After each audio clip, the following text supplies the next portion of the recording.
नमस्कार, देसी रसोई चैनल में आप सभी का स्वागत करती हूँ।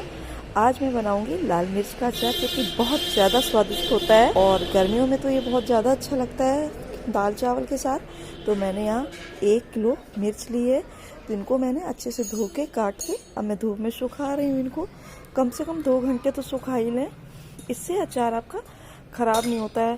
दोनों तरह से इसमें मसाला भरा जाता है, आप इस हिस्से को भी हटा सकते हैं और इसमें भी मसाला भर सकते हैं, पर हमने यहाँ से कट कर रखा है इनको और ये अच्छे से सूख जाएंगे। तक आपको हम दिखाते हैं मसाले।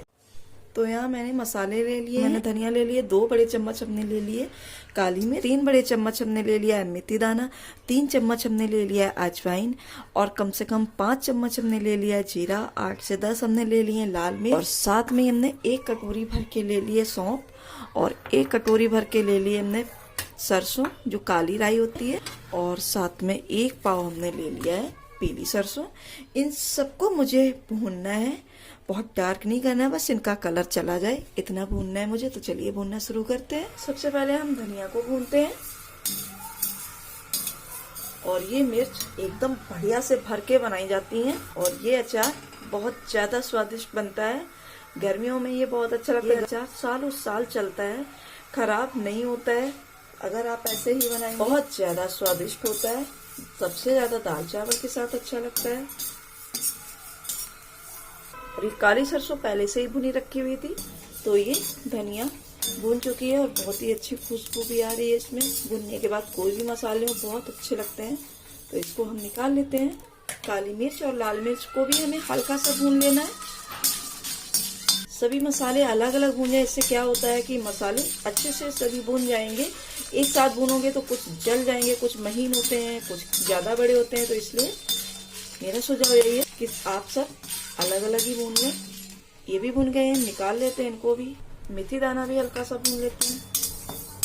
अगर आपने अभी तक हमारे चैनल को सब्सक्राइब नहीं किया है और आप अगर पहली बार मेरे चैनल को देख रहे हैं तो प्लीज लाइक शेयर सब्सक्राइब जरूर कर दें और वीडियो अच्छा लगे तो इसको शेयर भी कर दें। ये देखो मेथी दाना भी चटक गया है, तो इसको भी हम निकाल लेते हैं। गैस को हमें बिल्कुल लो रखना है। अजवाइन को डाले सिर्फ 1 ही मिनट के लिए भूनना है, नहीं तो ये जल जाएगी। इसीलिए बोल रहे कि सभी मसाले अलग अलग भूनने चाहिए। कुछ बहुत बारीक होते हैं, कुछ थोड़े से खड़े होते हैं, बड़े होते हैं। अभी ये भी चटक गई है, अब इसको भी निकाल लेते हैं। और बहुत ज्यादा अच्छी खुशबू आ रही सभी मसालों से, इसीलिए हल्के भून के ही मसाले ये वाला अचार बनाएं। अब सौंफ को भून लेना है। वजन से कम ये 150 ग्राम सौंफ मैंने ली है। सौंफ को भी हमने भून लिया है और इसको भी निकाल ले। अब जीरा को भी भून लेते हैं हल्का सा, इसको भी निकाल लेना, ये भी भून गया है। अब मेरे पास है हाथरस की हींग जो कि बहुत ही ज्यादा खुशबूदार है। ये हाथरस में बनती है, तो इसको इतना सा ही डालने में ना एकदम कमाल हो जाएगा अचार में, बहुत ही अच्छी खुशबू आ जाएगी। तो इसको भी हमें हल्का सा भून लेना है। अब जो पीली सरसों है इसको भी हमें भून लेना है और अब इस समय गैस को हमें कर देना है बंद। इस अचार में दोनों सरसों पड़ती है, काली सरसों पीली सरसों, दोनों डालने से बड़ा गजब का टेस्ट आता है। ये भी भुन गई, इसको भी निकाल लेना है मुझे। अब इसी कढ़ाई में हमें सरसों का तेल गरम कर लेना है, कम से कम 1 पाव, जिससे अचार बहुत ही जल्दी पक जाए और बहुत ज्यादा स्वादिष्ट बने। तो इसको हमें अच्छे से गरम कर लेना है। अचार में खट्टापन आने के लिए आप नींबू या आमचूर पाउडर या सिरका, इन तीनों में से किसी का भी इस्तेमाल कर सकते हैं। तीनों चीजों से अचार बिल्कुल नहीं खराब होगा और अचार का टेस्ट बहुत ही ज्यादा बढ़िया बन जाता है। और हम अचार में सरसों का तेल ही इस्तेमाल करते हैं। सरसों के तेल में अचार कोई भी हो बहुत ज्यादा स्वादिष्ट बनते हैं। तो यहाँ हमने सरसों का तेल गरम करने रख दिया है और तेल भी अच्छे से गरम हो गया है। तो चलिए अब मसालों को पीसना शुरू करते हैं। मसाले हमें बिल्कुल बारीक नहीं पीसने, हल्के दरदरे रहने चाहिए मसाले। तो चलिए पीसते हैं मिक्सी जार में डाल के। तो सभी मसालों को हमने पीस लिया है दरदरा और ये देखिए पीली सरसों को भी कर लिया है। सभी मसालों को हमने पीस लिया है। चलिए अब शुरू करते हैं बनाना मसाला। तो यहाँ मैंने एक बड़ी सी थाल ले ली है, इसी में सभी मसाले मिक्स करेंगे।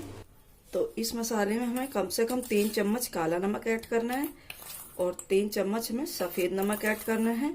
उसके बाद आप एक बार आप जरूर टेस्ट कर लें कि ज्यादा ना हो जाए या कम ना रह जाए।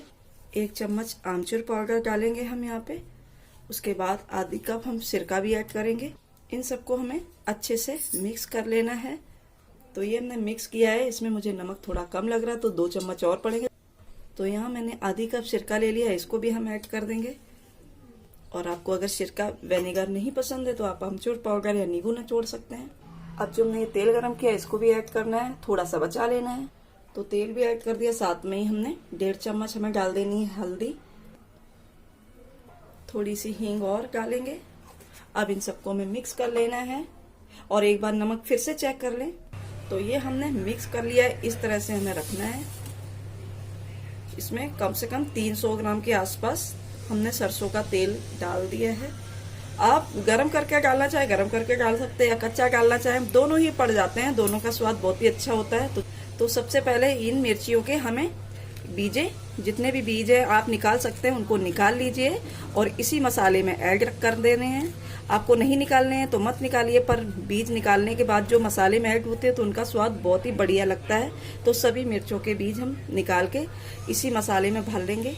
तो अब ये हमने बीज निकाल लिए, अब इसी मसाले में इन सबको मिक्स हमें अच्छे से कर लेना है। तो अब मिर्च भरना शुरू करते हैं हम। और हमारी मम्मी भी आई हैं, तो हमारी मम्मी भी साथ में बनवा रही हैं और उनको सीखना भी था, तो इसलिए हम ये रेसिपी लाए हैं। और जितना आप अच्छे से भर पाओ आप इन मिर्च को उतने अच्छे से भरिए। तो ये एक हमारी मिर्च भर के तैयार हो गई है। तो इसी तरह हम बढ़िया दबा के मिर्चों को भर के, सभी मिर्चों को भर के तैयार कर लेते हैं।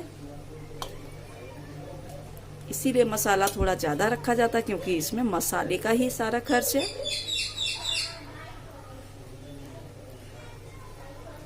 सभी मिर्चें हमें इसी तरह भर के रख लेनी है। तो सभी मिर्चियों को हमने अच्छे से भर लिया है और ये आप देख पा रहे हैं कितनी बढ़िया मिर्ची भर गई हैं और थोड़ा सा मसाला बचा है। तो इसमें कम से कम 5 से 6 मिर्ची और हो जाएंगी। और अगर आपको नहीं मिर्ची डालनी है तो कोई बात नहीं, मसाला ही तो दाल चावल के साथ बहुत बढ़िया लगता है। तो आप मिर्ची डाल दें सभी कंटेनर में, उसके ऊपर आप डाल दें। तो आपको आज का वीडियो कैसा लगा है मुझे जरूर बताना, और मिर्ची का अचार कैसा लगा। और किसी अच्छे कंटेनर में इनको भर के आप रख लें, जो कि ये अचार सालों साल चलता है। अगर आप अच्छे से रख पाएंगे तो कई साल चलता है, 2-3 साल चलेगा, खराब बिल्कुल नहीं होगा। तो आप अच्छा कंटेनर ले लें और उसमें कंटेनर में तली में पहले सरसों का तेल डाल लें, उसके बाद ये मिर्ची ऐड करें और उसके बाद ऊपर से कम 1 कप और तेल डालें। उसके बाद में आप ढक्कन बंद करें।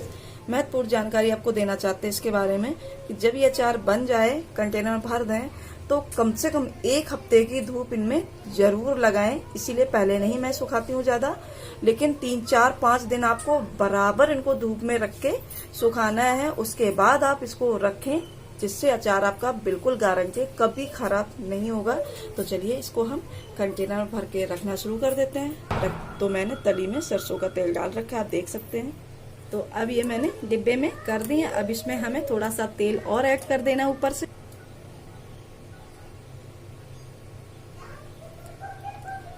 अब ये अचार फाइनली बनके तैयार हो गया। बस 4-5 दिन की इसको धूप हमें दिखानी रहेगी और आप इसको हफ्ते भर बाद खाना शुरू कर सकते हैं। और आज का वीडियो आपको कैसा लगा मुझे जरूर बताना। आज की वीडियो में इतना ही, फिर एक नई रेसिपी में आएंगे, तब तक के लिए आप सभी को